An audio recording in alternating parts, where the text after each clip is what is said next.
नमस्कार, आप देख रहे हैं एनएमएफ न्यूज। आपके साथ मैं हूं नम्रता चौधरी। देश के प्रधानमंत्री की आप तस्वीरें देख रही हैं। वो सऊदी गए थे, लेकिन जम्मू कश्मीर के पहलगाम में जिस तरीके से आतंकी हमला हुआ, अपने दौरे को बीच में छोड़कर वो वापस आ रही हैं और उसके बाद पहलगाम जाने की उनकी पूरी संभावनाएं हैं, ऐसी खबरें मिल रही हैं। लेकिन सुप्रीम कोर्ट को लेकर सवाल क्यों उठ रहे हैं? और ये मैं नहीं उठा रही, बड़े बड़े पत्रकार उठा रहे हैं। सोशल मीडिया पर सुप्रीम कोर्ट ट्रेंड कर रहा है। नमस्कार, आप देख रहे हैं एनएमएफ न्यूज। मैं हूं आपके साथ नम्रता, मेरे साथ है मेरे वरिष्ठ सहयोगी पंकज प्रसून। और आज सुप्रीम कोर्ट निशाने पर क्यों है, किसके है, इसी पर चर्चा करेंगे। पंकज जी, एक तरफ पहलगाम में आतंकी हमला हुआ और पिछले काफी वक्त से सुप्रीम कोर्ट जजेस को लेकर, वकीलों को लेकर बातें हो रही थी। अब सुप्रीम कोर्ट क्यों ट्रेंड कर रहा है? सुप्रीम कोर्ट पर अब क्यों सवाल उठे हैं? तीन चार तरह के सवाल हैं जो कि लोग और कई वरिष्ठ पत्रकार भी उठा रहे हैं। पहला सवाल ये कि जब जम्मू कश्मीर में सब कुछ शांति थी, राष्ट्रपति शासन लागू था 370 हटने के बाद, तो कुछ लोगों को बड़ी चुल मची। वो गए सुप्रीम कोर्ट और सुप्रीम कोर्ट बार बार सरकार से यह सवाल कर रहा था कि कब चुनाव करवाए जाएंगे, कब राष्ट्रपति शासन खत्म होगा। अब लोग पूछ रहे हैं कि चुनाव करवा दिया, राष्ट्रपति शासन खत्म हुआ, अब बताइए क्या सुप्रीम कोर्ट इस हमले की जिम्मेदारी लेगा? उस वक्त तो शांति थी, आपको बड़ी चुल मची थी। वहां लोकतांत्रिक सरकार के गठन की हो तो गई गठन, लोगों की मौत का कुछ तो आप हिस्सा अपनी जिम्मेदारी लीजिए कि ठीक है हमारा भी इसमें योगदान था। तो एक तो ये। दूसरी बात जो लोग सवाल कर रहे हैं वो ये कर रहे हैं कि हर आड़े तिरछे मसले में ये स्वतः संज्ञान बड़ा जल्दी लेते हैं। मणिपुर का स्वतः संज्ञान, याकूब मेनन का स्वतः संज्ञान, लेकिन फिर जैसे ही कोई दूसरा मामला था, जैसे मुर्शिदाबाद, तो नहीं लेंगे स्वतः संज्ञान, या पुलवामा तो नहीं लेंगे।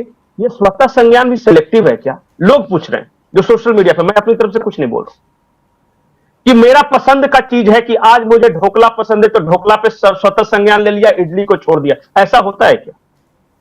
मतलब इसका क्या क्राइटेरिया क्या है? मतलब आप मणिपुर पे ले सकते हैं, मुर्शिदाबाद पे नहीं ले सकते। आप पहलगाम में जिम्मेदारी नहीं लेंगे, लेकिन सरकार को निर्देशित करें कि यह होना चाहिए, वो होना चाहिए।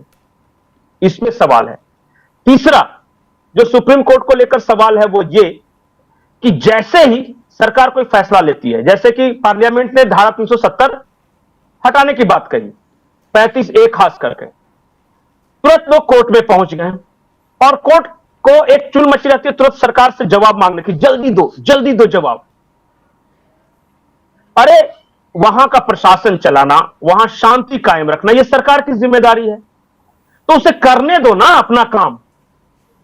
आपको क्यों? आप तो एसी कमरे में बैठे हुए, आपको तो सिर्फ मुंह से बोलना है। सारी जिम्मेदारी तो वहां सरकार की है, सुरक्षा बल है, वहां इंटेलिजेंस फीडबैक है, सब कुछ आपके सामने कोर्ट में बता दे। और जब सरकार कहती है कि बंद लिफाफे में देंगे, तो वो कहती नहीं, बंद लिफाफा क्यों? चाहते क्या है आप?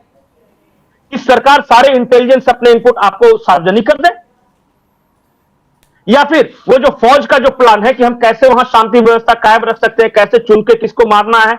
अरे यहां तक आपत्ति है कि सेना ठोकती क्यों है? मानवाधिकार। और ये सारा मानवाधिकार का मामला कहां जाता है पता है? यहीं पे सुप्रीम कोर्ट। बताइए इन टूरिस्टों के मानवाधिकार का क्या? कल जिनको मारा गया बिल्कुल निर्दोष, बेचारी कोई गलती नहीं थी। एक कोर्ट कोई बोलेगा कि इनका भी मानवाधिकार है? ये सारे मानवाधिकार सिर्फ आतंकियों के लिए क्यों होते हैं, या इस तरह के एंटी सोशल एलिमेंट्स के लिए क्यों होते हैं? जो मानव है उनके लिए मानवाधिकार होना चाहिए ना, दानव के लिए कैसा मानव का अधिकार? लेकिन ये कोर्ट में जाके उलझता है मामला। हमारे यहां कुछ शौकिया लोग हैं जो खुद को सामाजिक कार्यकर्ता या खूब बड़े सेकुलर वगैरह करते हैं। जब भी कोई इस तरह के हमले हो जाएं, ये निशाने पर दो ही रहते हैं, या तो सरकार, हमारी फौज, और अगर सरकार और फौज ने कुछ किया तो फिर मानवाधिकार आग लेकर कोर्ट पहुंच जाते हैं। बताइए करे तो क्या करे सरकार? और कल को जाके अगर सरकार ने कुछ उल्टा सीधा बोल दिया या किसी नेता या मंत्री का बयान आ गया तो ये बड़ा आहत हो जाते, अवमानना हो जाती है जी।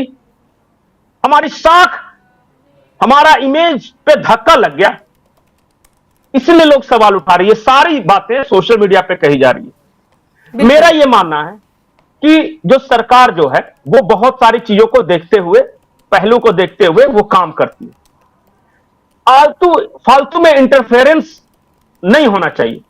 आप उस वक्त बार बार सरकार से कह रहे कब कराओगे चुनाव, तो लोकतंत्र का हनन हो रहा है, तो क्यों बना दिया 3 राज्य, तो केंद्र शासित प्रदेश क्यों बना दिया, तो 370 क्यों हटा दे, सारा कुछ आप ही को बता दें। हम क्या कर रहे हैं वहां पे, झक मनाने के लिए नहीं ना बैठे हुए हैं।